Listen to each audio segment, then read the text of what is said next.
ආයුබෝවන් හෝටල් ගෘහපාලනයේදී කාර්යක්ෂමතාව සම්පූර්ණයෙන්ම වෙනස් කරලා දාන්න පුළුවන් හරිම වැදගත් පියවරක් ගැනයි අද මේ විග්‍රහය. හොඳයි. අපි මේ කතාව පටන් ගමු හැමෝටම වගේ හුරු පුරුදු ප්‍රශ්නකින්.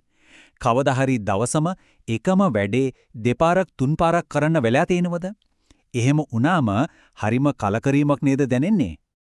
හිතන්නකෝ මෙහෙම කාමරයක් තියෙනවා ඒක ඉහළම ප්‍රමිතියට පිරිසුදු කරලා දිලිසෙනකම් පිහදාලා හැමදේම තිතට තියලා තියෙන්නේ. හැබැයි ඔන්න ඊට පස්සේ තමයි වැඩේ වෙන්නේ. නඩත්තු අංශයෙන් කෙනෙක් එනවා වතුර ලීක් වන ටැප් එකක් හදන්න. එයා ඒක හදලා යනකොට අර ලස්සනට තිබ්බ කාමරේ ආයෙමත් අවුල් වෙලා කුණු වෙලා. ඉතින් මොකද වෙන්නේ? මුළු පිරිසිදු කිරීමේ වැඩේම ආයෙත් මුලින්දන් පටන් ගන්න වෙනවා. අපරාධේ නේද? වටිනා කාලය. ඉතින් මේ වගේ වැඩ දෙපාරක් කරන්න එක නවත්තන්න ක්‍රමයක් තියෙනවා. ඒක තමයි වෘත්තීය පිරිසුදු කිරීමේ අනුපිළිවෙලේ පස්වෙනි පියවර. ඒ කියන්නේ නඩත්තු වාර්තාව. මේකේ හරය තමයි යථා තත්ත්වයට පත් කිරීම කියන දේ. හොඳයි යථා තත්ත්වයට පත් කිරීම කියවට ඒකෙන් ඇත්තටම අදහස් වෙන්නේ මොකද්ද? හරිම සරලයි. ඒ කියන්නේ කාමරේ පිරිසිදු කරන්න පටන් ගන්නට කලින් කැඩිච්ච, හානි වෙච්ච, හරිහැටි වැඩ නැති ඕනෑම දෙයක් තියෙනවද කියලා බලලා ඒ ගැන නඩත්තු අංශයට දැනුම් දෙන එක. හරි. දැන් ප්‍රශ්නේ තියෙන්නේ ඇයි මේක මෙච්චර වැදගත් වෙන්නේ? ඇයි මේ මුලින්ම වාර්තා කරන එකේ මෙච්චර ලොකු වෙනසක් වෙන්නේ? බලමු මේකේ තියෙන ප්‍රධාන වාසි දෙකක් ගැන අපි කතා කරමු. වෙනස බලන්නකෝ සාමාන්‍ය ක්‍රමයට මුලින්ම පිරිසුදු කරනවා ඊට පස්සේ නඩත්තු කෙනා එනකම් ඉඳලා එයා වැඩේ කරාම ආයෙත් පිරිසුදු කරනවා. ඒ කියන්නේ එකම කාමරයට දෙපාරක් යන්න වෙනවා.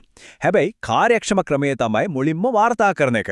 එතකොට පිරිසුදු කරන අතරතුරම නඩත්තු කෙනාට ඇවිත් එයාගේ වැඩේ කරලා යන්න පුළුවන්. වැඩ දෙකම එකපාර ඉවරයි. එකම පාරෙන් කාමරේ වැඩ ඉවරයි.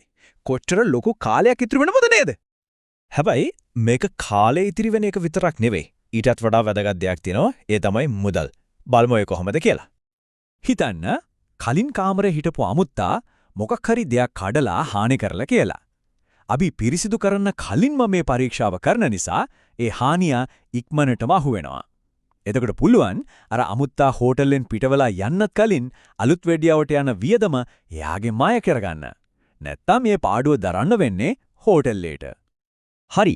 එහෙනම් මොනවද අපි හරියටම පරීක්ෂා කරන්න ඕනේ? අපි බලමු මේ චෙක් එක කරනකොට ශ්‍රද්ධා යොමු කරන්න ඕනේ දේවල් මොනවද කියලා. මේක ඉක්මන් ඒත් සම්පූර්ණ පරීක්ෂාවක්.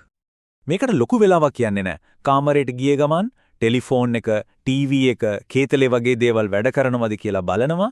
කාමරේ තියෙන හැම ලයිට් එකක්ම දාලා බලනවා. ටැප් ඇරලා බලනවා වතුර එනවද, උණු වතුර වැඩද කියලා. බිඩේ ෂවර් ලීක් වෙනවද කියලා බලනවා. ඒ වගේම අමුත් එක්ක තින් වෙන්න පුළුවන් ඕනෑම හානියක්, හීරීමක්, පැල්ලමක් තියනවද කියලාත් ඇහැ ගහගෙන ඉන්න ඕනේ. මෙතන තියෙන වැදගත්ම දේ තමයි මේකයි. මේ හැමදේම කරන්නේ අපි තාම ඇඳ හදන්න අතවත් තියන්න කලින්. මතක තියාගන්න ඕනේ මේක තමයි පළවෙනියටම කරන දේ. ඇත්තටම මේ සම්පූර්ණ ක්‍රියාවලිය පිටිපස්සේ තියෙන්නේ හරිම බලවත් ඕනෑම දෙයකට යොදා ගන්න පුරුවන් කාර්යක්ෂමතාවය පිළිබඳ මූලධර්මයක්. ඒක හරියට ප්‍රවීණ ශිල්පියෙක් හිතන විදිහ වගේ. මේක තේරුම් ගන්න හොඳම විදිහ තමයි මේ උපමාව. හිතන්නකෝ ලොකු වැඩක් පටන් ගන්න කලින් තමන්ගේ ආයුධ පෙට්ටිය ලෑස්ති කරනවා වගේ වැඩක් මේක. ඔව් හිතන්න වඩු වැඩක් කරන කෙනෙක් ගැන. එයා වැඩ පටන් ගන්න කලින් එයාගේ ආයුධ ටික චෙක් කරනවා නේද? හදිස්සියේ හරි කැඩිච්ච ආයුධයක් තිබුණොත් එයා ඒක ඒ මොහොතේම හදන්න දෙනවා. ඊට පස්සේ අර ආයුධය හැදෙන අතරේ එයාට පුළුවන් එයාගේ ප්‍රධාන වැඩේ කරගෙන යන්න. අන්තිමට ප්‍රධාන වැඩත් ඉවරයි, ආයුධයත් හැදලා ඉවරයි. අමතර පිරිසිදු කිරීමක්වත් නැහැ. ඉතින් මේ මුලින්ම පරීක්ෂා කිරීමේ මූලධර්මයෙන් වෙන්නේ එකම වැඩේ දෙපාරක් කරන එක නවතින එක. ඒ වගේම අපේ වටිනාම සම්පත, ඒ කියන්නේ කාලය ඉතුරු වෙන එක.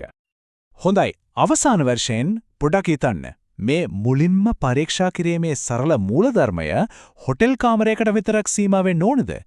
අපේ රැකියාවේ වෙනත් වැඩවලට, එහෙමත් නැත්නම් අපේ එදිනදා ජීවිතයටත් මේක යොදා ගන්න බැරිද? එහෙම කළොත් කොච්චර ලොකු වෙනසක් කරන්න පුරුදන් වෙයිද?